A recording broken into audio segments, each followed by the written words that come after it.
Oi, oi, alright. How's it going? I'm Grant, this is Doodle Review, and before I begin a week of metal reviews, I thought I'd start on the complete opposite side of the spectrum and talk about Taylor Swift's latest in her series of remakes, this time taking on 1989, her milestone 5th record. If 2012's Red took Swift from country to pop star, then 2014's 1989 took her from pop to megastar. It produced 7 singles charting all over the world, racking up number ones and awards all over the place. Its reach seemed inescapable at the time, and it continued to generate buzz and accolades long after it came out. For good reason too. This record, and when I say this record, I mean the original core 13-track album. I don't really fuck with bonus tracks. This record actually achieves the feat that many pop albums try but rarely manage, to deliver a collection of hits, not just bangers. These are solid gold hits. Every single song here stands alone as a perfectly contained mini pop, I'll say it, masterpiece. This isn't a case of, as with most albums, where you have a handful of hits and then a selection of fan favourite deep cuts that might still be good but you need to, let grow on you. It really is all killer, no filler. I'm not a die-hard Swiftie, but I do love well-crafted, well-written pop music, and 1989 is without a doubt a premier example of this.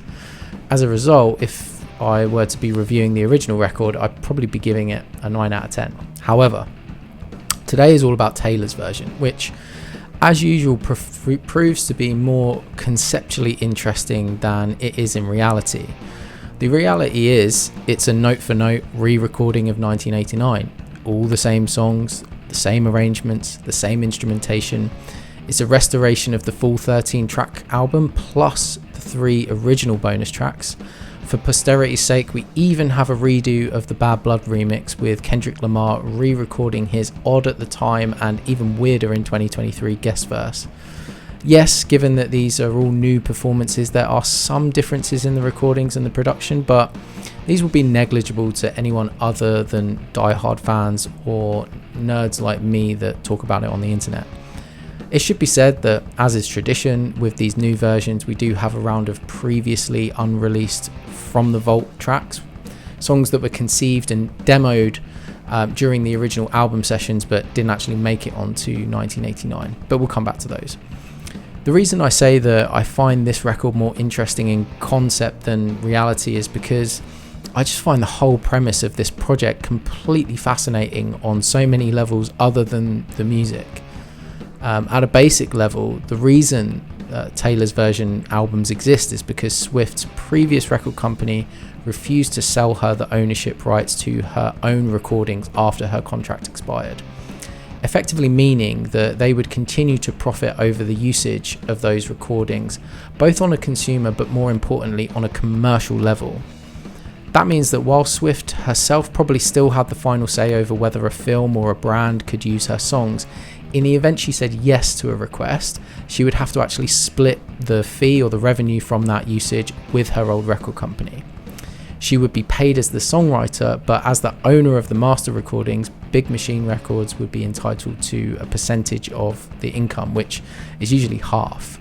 So by re-recording the songs, anytime a brand, event, film or TV show requests to use her music, Swift can ensure that the Taylor's version is used, therefore ensuring she receives both the songwriting revenue and the revenue from use of the recording, and none of it goes to Big Machine. This is why we typically tend to get a preview of a new Taylor's version album when a song is used in a new ad or film. Philosophically, it's probably one of the most empowering things an artist could do, to remove power from a corporate entity that seeks to control and profit from your own creative expression. It's a real fuck you moment. But that's just kind of the backstory. Where I find it interesting though is the kind of questions it poses to the audience. On one hand, it feels like morally the right thing to do is to support the artist and forever make these versions of the album the one that you go and listen to, right?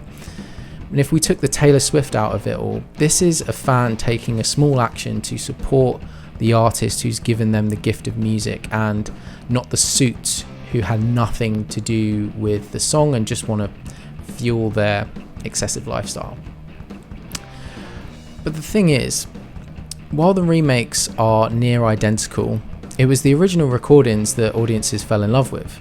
Those recordings that give them that warm feeling of nostalgia when they come on, or those recordings that might be on that record or that CD that they reach to in those moments they need to hear their favourite song.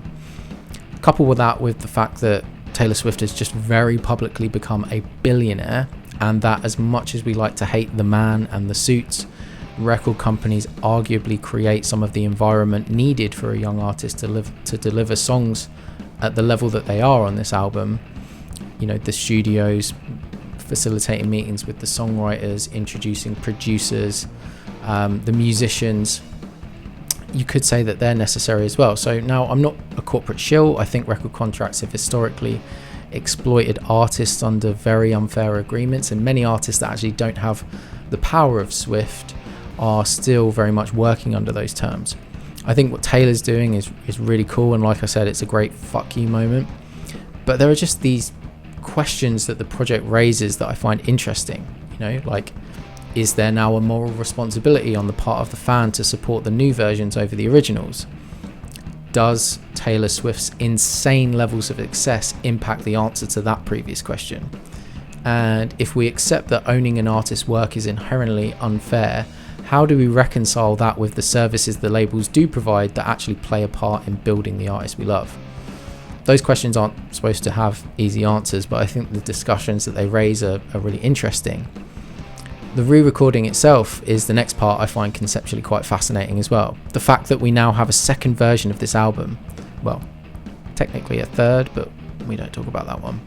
A second version of this album that is ostensibly the same music, but because we know there was a previous one, feel compelled to compare and contrast it. Because honestly, the differences are minimal. If this version came out in 2014, it would have had exactly the same success.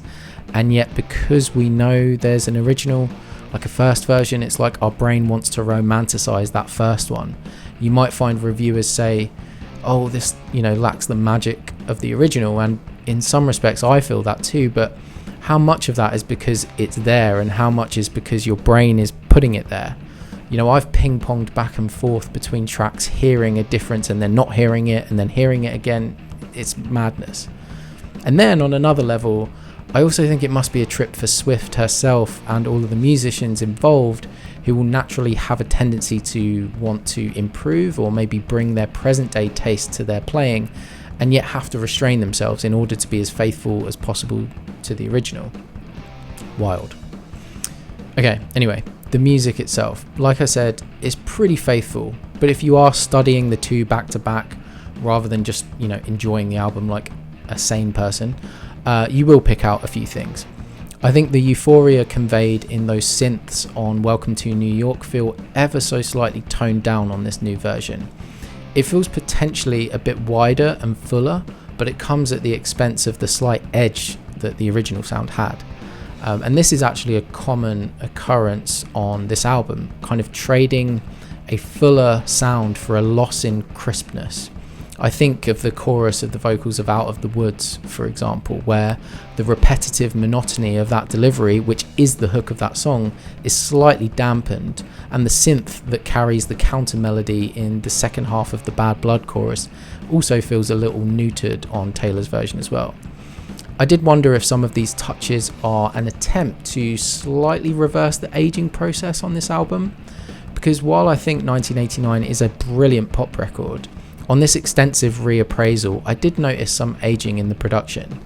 At the time the album came out, 1989 was touted as leaning into a bit of an 80s synth pop pastiche sound, and while that remains true, underneath that was another layer, a kind of pop insurance policy. By leaning into the synth-heavy 80s sound, the producers, mainly Max Martin and Shellback, were able to also smuggle a number of very of-the-moment flavours from a genre that was dominating pop at that time, EDM. While this is a million trillion light years away from EDM, it actually does make up part of the album's DNA. It's in the sheer presence of the synths and the heavy, blocky kick drums and the vocal production. I Wish You Would even has a bit of that dubstep drum pattern in its chorus, which in 2023 sounds quite jarring. How You Get the Girl has these squelchy bass pulses in the verse that feel very early 2010s, and these have audibly been reduced in Taylor's version. You also have the vocal cut-ups that open that track, which feel just a little less severe than they did on the OG version. Same on I Know Places. Of course, vocally there are differences. Welcome to New York sounds less like a wide-eyed traveller and more like a lifelong resident. And Style, at least in its first chorus, sounds like the delivery of someone who has sung this song 1,000 times before. Overall though, I think casual fans and general audiences will be hard pressed to tell the difference.